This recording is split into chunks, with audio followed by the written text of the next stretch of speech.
Kedua adalah cukupkan jumlah gram. Contoh kan, ada 33 gram dalam sini. Kenapa saya tak keluarkan lagi? Sebab saya ada target tertentu yang saya mau capai. Kalau saya mau tunggu, saya beli seketul terus. Okay lah, saya mau beli seketul terus 100 gram macam ni. Tuan-puan, harga 100 gram hari ni adalah 64,000. Kalau kita kumpul cash dulu, 64,000 untuk miliki 100 gram, by the time kita cukup 64,000, masa tu harga emas mungkin sudah mencecah 80,000, 100,000. Siapa setuju dengan saya? Komen betul tu. Sebab itulah, bila tuan-puan ada 100 ringgit, terus bekukan jadi emas. Itu teknik dia. Ada 100 setengah, terus tukar kepada emas. Jadi, bila duit tu bertukar kepada emas, dia sudah kali inflasi kat situ. Nilai duit naik turun ke apa kan, dia tak akan efek dekat emas ni.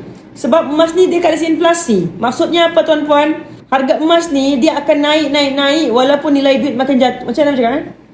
Harga barang makin naik. Tapi kalau tuan-puan beli barang tu menggunakan emas, dia maintain.